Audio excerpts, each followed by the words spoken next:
Hey fam, I want you to like, share, and subscribe to our YouTube channel, youtube.com/Roland S. Martin. And don't forget to turn on your notifications.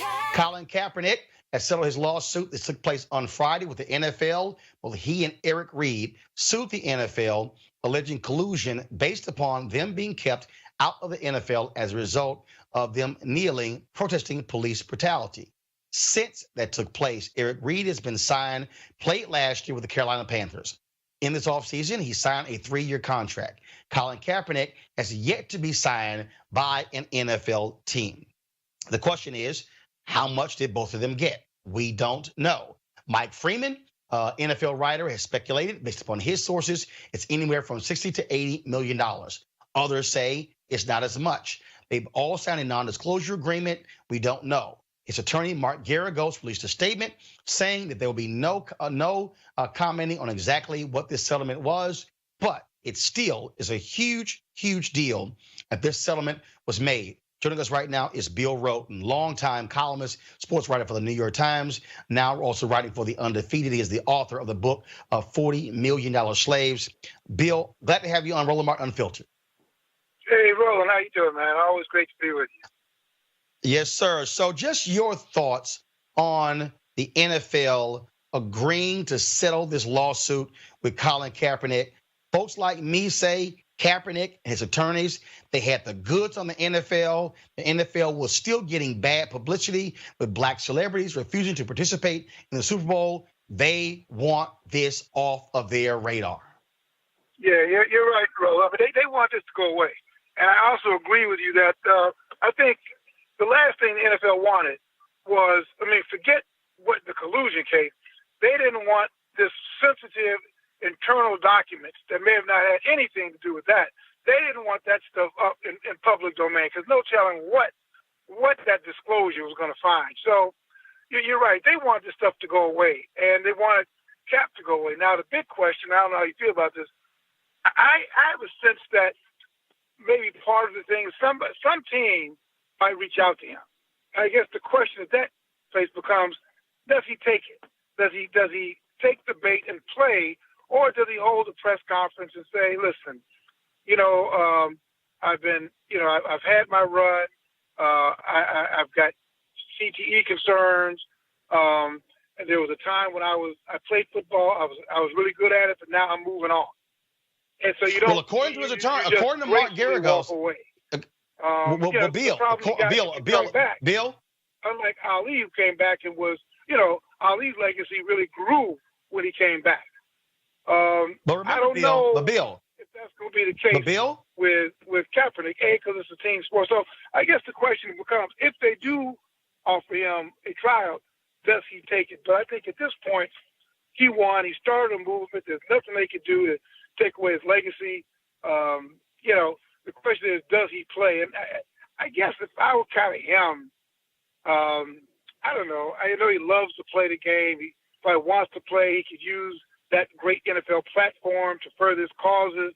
I get that, but I also think it would be noble to say, you know what, I've got more stuff to do, and I'm moving on. Well, I'll tell you, Bill, his attorney, Mark Geragos, has said he wants to play. Over the last couple of years, I've communicated with Colin Kaepernick. We've talked in person. We've also texted back and forth. I know that he does want to play. Remember when he had his deposition in Houston in front of the late Texans owner Bob McNair, where he wore the shirt Kunta Kinte. The day before, they dropped the video of him working out at a stadium there in Houston. He and I communicated on that particular day as well. The only thing, we've texted since this settlement has also been announced. And I do believe that Colin Kaepernick wants to play. And here's the other piece. The NFL, although they have done this settlement, although they have done this settlement, they're still not off the hook from the public. Because remember, a lot of the protests from people like me who chose not to watch NFL games, who chose not to wear Houston Texans gear, was because they were denying Kaepernick an opportunity. I think the settlement was one part. The other part is, will an NFL team offer him a chance to come into camp and compete The NFL has to still get over that hurdle, Bill. Right, exactly. And again, the question is, if they do come, and depending on who comes, does he take it? Because as you know, Roland, every job ain't a good job. True. Unless he's looking at this as a much larger thing that, the NFL is a tremendous platform. And, if he's with an NFL team, that's a great vehicle to mobilize not only football players, but continue to mobilize all athletes. Because, you talk about Bernie Sanders. We've got, I think the one person who POTUS 45 fears is a guy like Kaepernick, who's outside his reach. And this person could mobilize a type of opposition that could be very, very influential and very, very damaging. So I think there's a lot of stuff in play. I mean, I'm really fascinated to see what's going to happen in the next 2 to 3 months. All right, then. Bill Rhoden, I appreciate it, man. Always love your work. Thank you very much for joining us. All right. Take care, Roland. All right, let's bring in my panel right now. Joining us, of course, they're in Washington, D.C. I'm in New York. Julian Malveaux, economist, president emerita, Bennett College. Malik Abdul, Republican communications consultant. And Dr. Cleo Monago, social political analyst and activist. I'll start with you, Cleo. It's been very interesting looking at social media and some of these people trying to call Colin Kaepernick a sellout. First of all, let's understand. Colin Kaepernick never said, I'm not going to settle, I'm filing this lawsuit, and we're going to publicly release all documents. First of all, Cleo, when somebody files a lawsuit, a settlement is a real possibility. This is no different to me than when a black family, their son or daughter is killed by cops, and they reach a financial settlement with the city or the county or the state.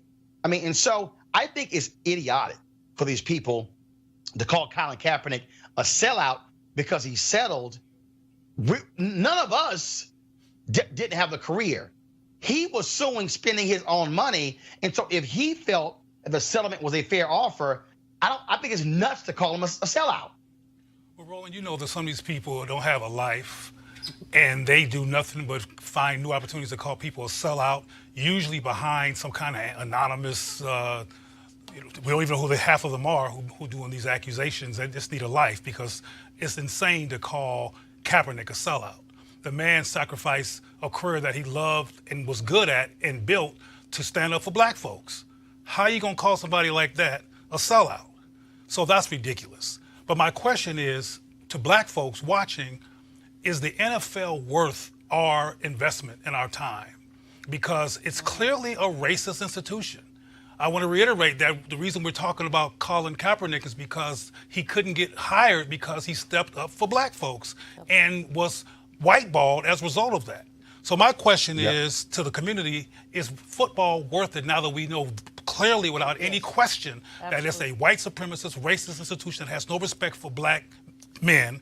And I like Rhoden's title of his book. It was like $40 billion slave. That's an appropriate title for his book. Yeah, Bill Rhoden here's the deal, Julie. Here's the piece, Julianne. Here's the piece.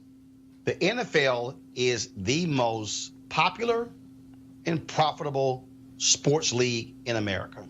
More than the NBA, more than Major League Baseball, more than soccer. You just look at the AAF, this All-American Football, this new minor league development league.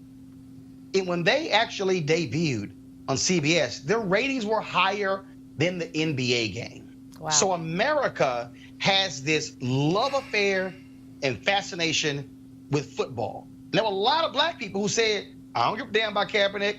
I'm not going to stop watching. Mm-hmm. I'm not going to stop wearing my gear. Same. That's the hold that football has on people in this country. Well, the hypocrisy, Roland, we're here in Washington, D.C., where the football team, the Washington, D.C. football team, is named after dead Indians.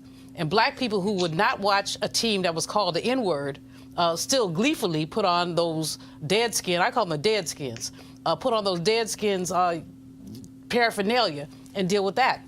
Bill Rhoden is basically a genius when it comes to looking at this, because he's really talking about, and Harry Edwards is another who studied sports, and this is gladiator city. This is what used to happen to us back in enslavement, when they put big brothers up against each other and watched them basically decimate each other. I hope that Colin Kaepernick takes his money, enjoys his money. I know he loves the game, but quite frankly, we're now learning more and more about head injuries, concussions, early onset Alzheimer's, all this stuff that's a function of the number of concussions that people have in football. He has done us a tremendous service. And Cleo, I mean, I crack up when I read the stuff that these, people who, as you say, have no lives, nothing to do, and so they're talking about he's a sellout. Well, anytime you go to court, here's the deal. You can win and you can lose.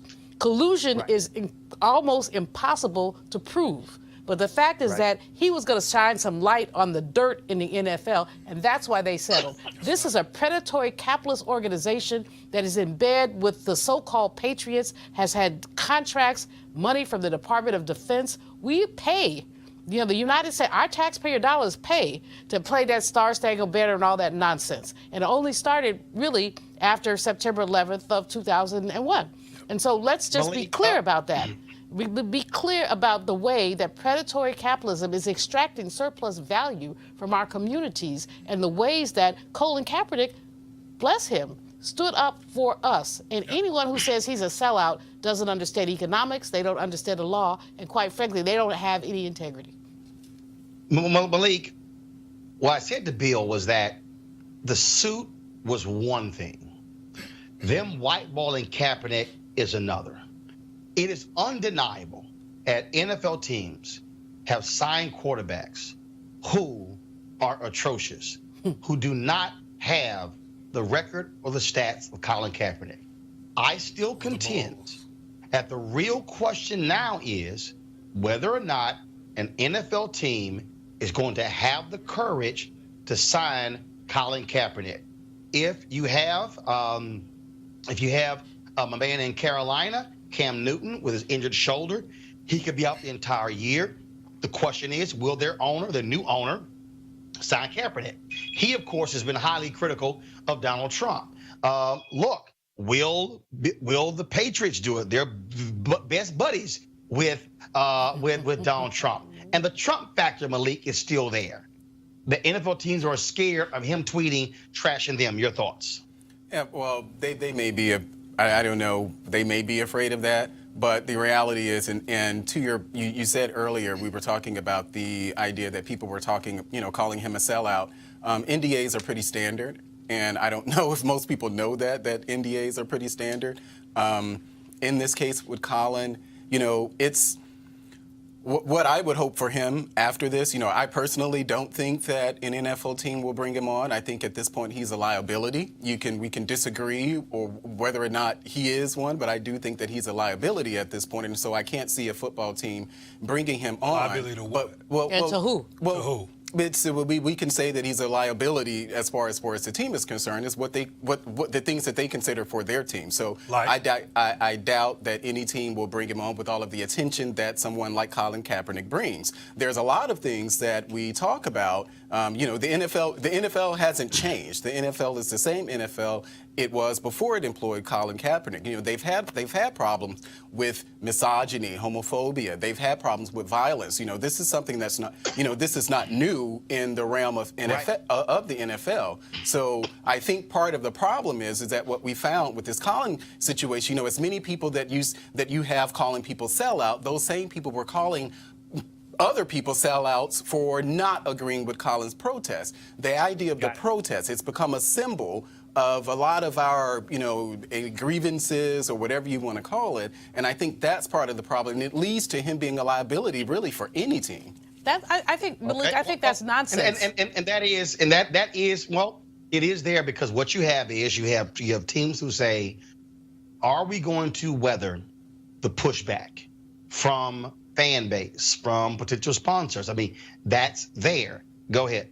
But Roland, you have to weigh it both ways. When Nike did that wonderful ad with Kaepernick, I have friends who are not even into football. They went and bought stuff at the Nike store. They got a bump, positive bump. So, while you get a negative from the trolls and haterators, you might get a positive for the people who support Colin Kaepernick. Now, the numbers, may even out, but I think to consider him a liability is unfortunate and, quite frankly, unfair. There are a whole lot of liabilities. Some team just, and I'm not a sports person, y'all know that, but some team, then they just sign some guy who, beat his girlfriend or something. Yep. And so is that not a liability? What do you prefer, protest or woman beat? But I think First of all, Kareem Hunt, hold 1 second. Kareem Hunt, who got cut by the Kansas City Chiefs, was picked up by the Cleveland Browns actually the week of the settlement. And so I also wouldn't be surprised if NFL is like, oh my God, here we got a man who beat a woman.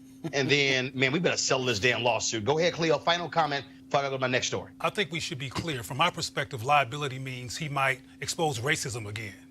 We won't be allowed to just be good old boys and be ourselves and do the racist things that we haven't done. We'll now have a challenge on our hands from inside of the system as opposed to outside of the system.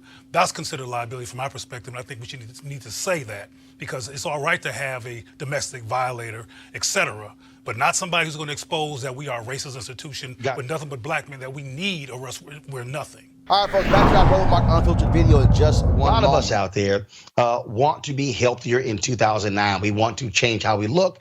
We want to live healthier. We want to lose weight. We want to have more energy. And so, look, I'm just like you. For me, it's all about improving my golf game, trying to get my handicap from 6.7 down to a 2, which means improving core, also having greater flexibility. So one of the things that I did was begin the year with the D-Herbs Full Body Cleanse. Lost about 18 pounds doing so. And so now it's about maintenance, about continuing to be on that path to better living, healthier living, and feeling a lot better. And so the D-Herb Cleanse allows for you to be able to do that. Not only go through the cleanse, but also go through a regimen of maintaining your weight loss goals after you've gone through the full body cleanse. If you want to do that, what you should do is go to dherbs.com, or you can call 1-866-4D-HERBS, 1-866-4D-HERBS. Use the promo code ROLAND. The promo code is ROLAND. Now, of course, what the cleanses does, it allows you to clean out your system, if you will, removing a lot of those processed foods, toxic foods, getting you drinking more water, eating raw fruits and raw vegetables and nuts and things along those lines to, in essence, detox your body. And so if you want to try that, again, go to dherbs.com, use the promo code ROLAND, or call 1-866-4D-HERBS, 1-866-4D-HERBS. Don't forget to use the promo code ROLAND. Now back to your Roland Martin Unfiltered video.